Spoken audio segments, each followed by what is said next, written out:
Andrew Gurland, you are the creator and the showrunner of Married on FX, which is about to begin its second season. It's a really interesting show, looking at the lives of these of this couple played by Nat Faxon and Judy Greer. Where did you get the genesis of this idea to do this as a TV series? First of all, I just want to thank you for having me. It is our pleasure. The genesis of the idea was I had actually done another pilot for Showtime that was semi-autobiographical about kind of my relationship with my wife that I acted in. And we got very close. When Showtime decided not to go to series on it, we went, FX considered airing it. And instead of deciding to do that show, we kind of collectively came up with the idea to do a new show, and it was born out of that. Do you draw on a lot of your own personal experiences or experiences you hear from friends when it comes to certain situations that you write about on the show, or is a lot of it just imaginative?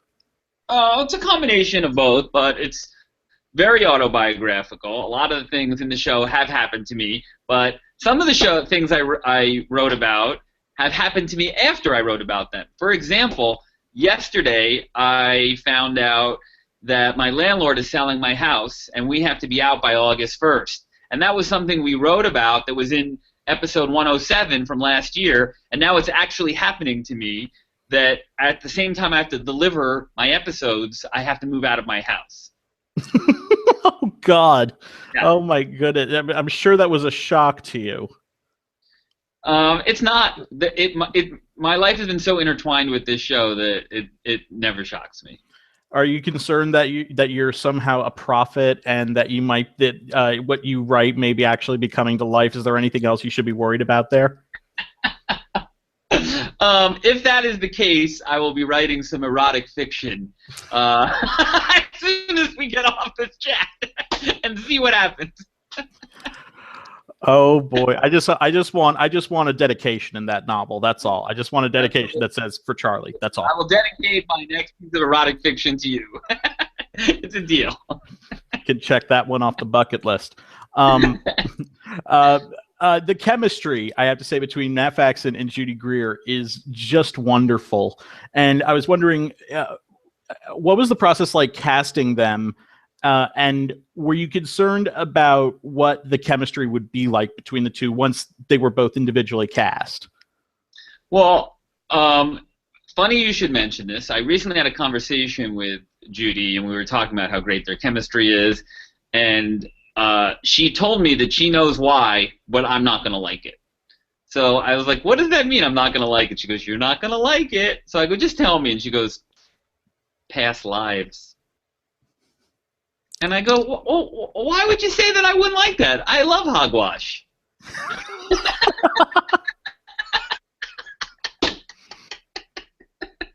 I love hogwash. We cast Nat first, and Nat had auditioned for the part, or tested for the part, I should say. And Judy was always on my list to play that part regardless of who we cast as the male lead. And then once it was Nat, we made an offer to Judy, so we never even had them read together.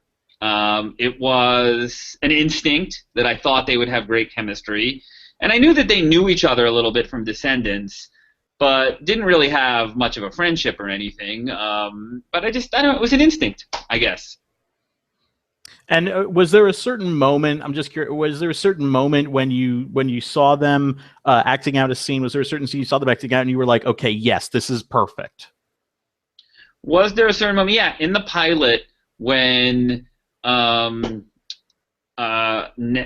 Nat says to Judy that he got her a surprise, and she says that surprise better not be AIDS, and then he says herpes.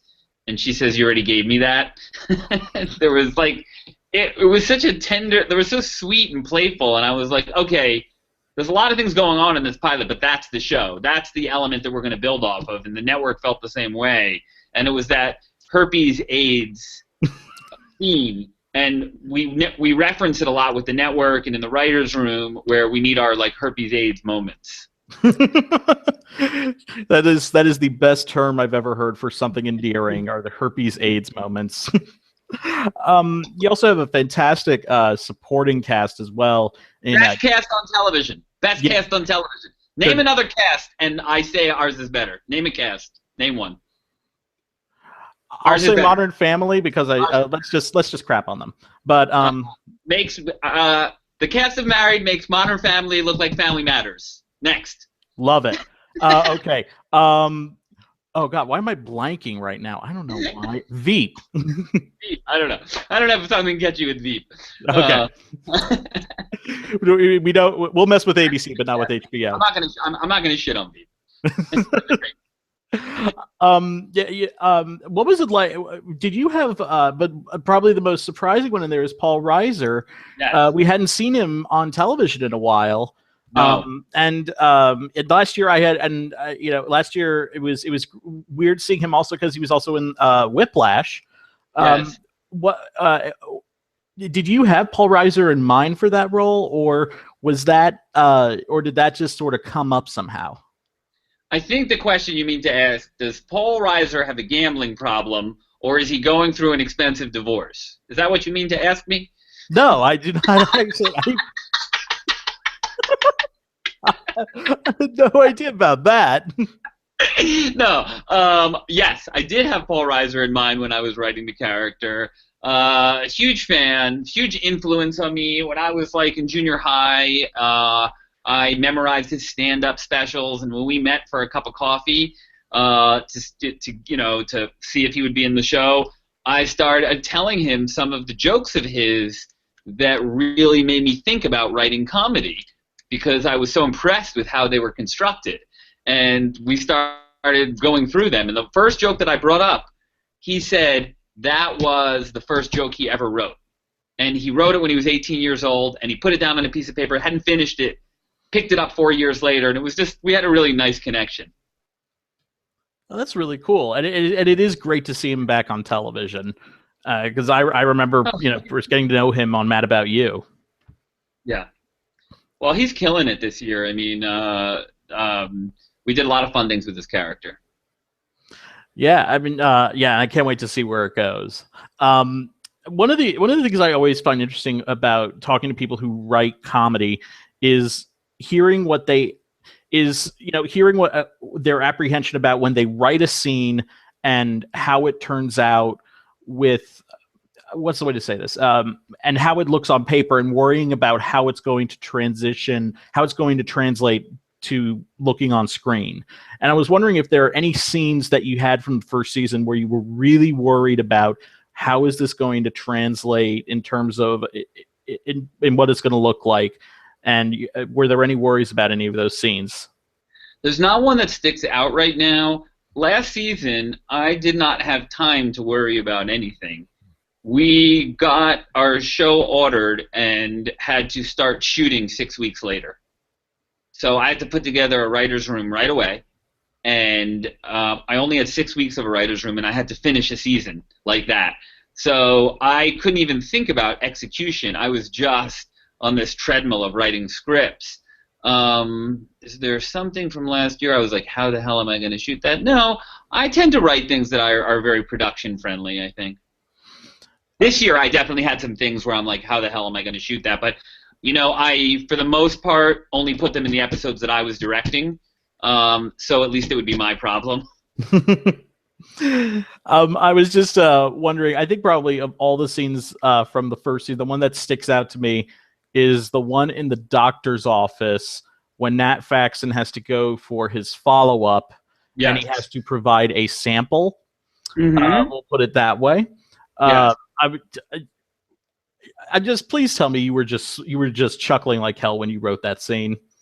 Well, that is a adaptation of a monologue that I would do, because that's a true story. That happened to me, where I went to go give the sample that I didn't want to give because I didn't want to be told the vasectomy worked.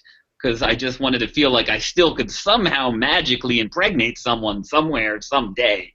And I didn't want to go. Then when I finally went, they told me they wouldn't see me because I hadn't paid my balance. And then I had to leave a sample as someone who was emasculated in a crazy way. So that was a true story. I mean, we embellished it in certain ways, and I did not have phone sex with my wife in the sample room. But to answer your question, yes, we were laughing when we were shooting it. And one thing that was interesting about it is, a lot of times when you're doing phone conversations, you only shoot if you have the actor there, but the actor who's not working that day usually just isn't there, and then the AD or the script supervisor or the director just reads along with them. But Judy and Nat both came to each other's scenes so they could have phone sex with each other. Oh, that just makes the scene all the more better. Yeah. One of the things that's interesting about the new season is you have a new regular character in this season in Abby. What's that? Sarah Burns. Yep, Sarah Burns. And I was and I was wondering what made you say that? What made you think that you might need a new character in here?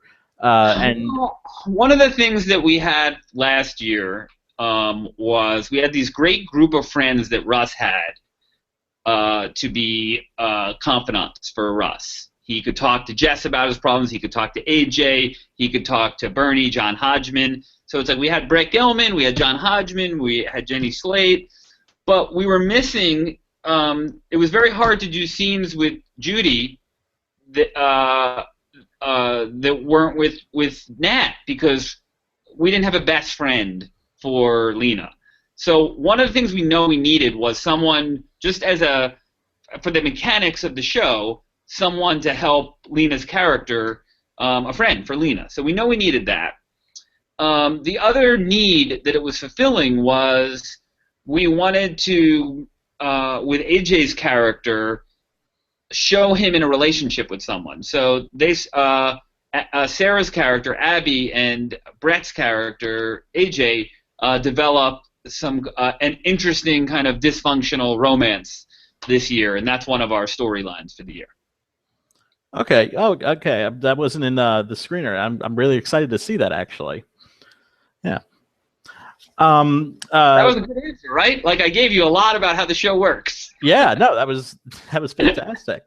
So we are an awards website, obviously, yeah. And if your show were to get nominated for comedy series, you would have to submit a couple episodes for the judging panels to supposedly base their votes off of. So if you were to have to create a list of, say, 6 episodes, what are some of the episodes? Not all 6, unless you want to, but what are some of the ones that you would like to put in there? From season 1 or season 2? Season 1. From season 1, I would put in 105, the play date, where Russ and Lena have to do a play date where they go over and have to interact with these parents of their kids' friends, who are played by Michaela Watkins and Patrick Fischler, and they're just a hilarious couple.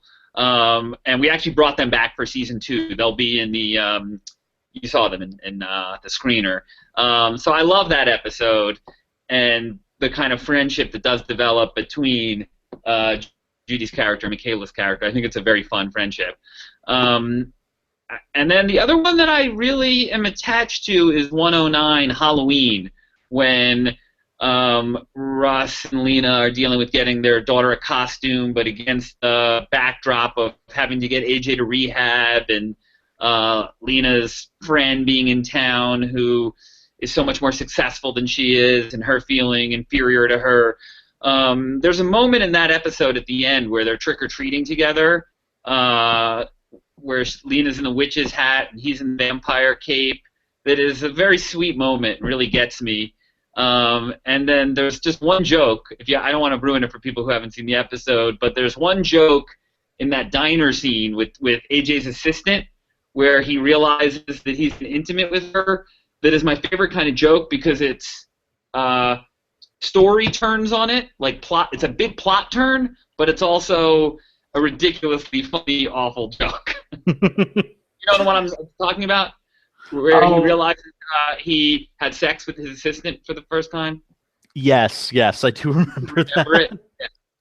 I think actually one of my personal favorite moments from season 1 is in that episode 109, and it's towards the end where you know, after they're trick or treating, and Judy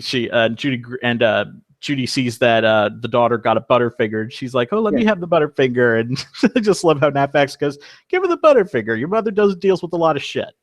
Right, that's the moment I'm talking about. I think that's like the tenderest moment of the season. I really love that moment. So that's the one. That's the episode.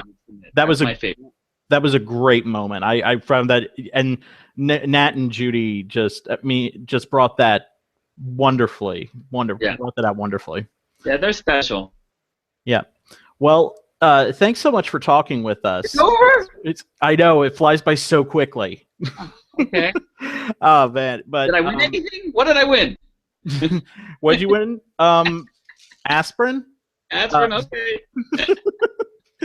We want you to make sure you don't have high blood pressure. Okay. Seriously, advocate that. That's cool, man. Just as long as you're not taking the pills that Michaela takes in the second episode. Okay. Yeah, that's just loopy. Yeah. All right. Well, thank you so much. Have a good holiday. Yep, we will, and we wish you all the best on this upcoming season. Thursday, July 16th. Is it 10 or 10:30? 10:30. 10:30 on FX. Thanks so much. Thank you.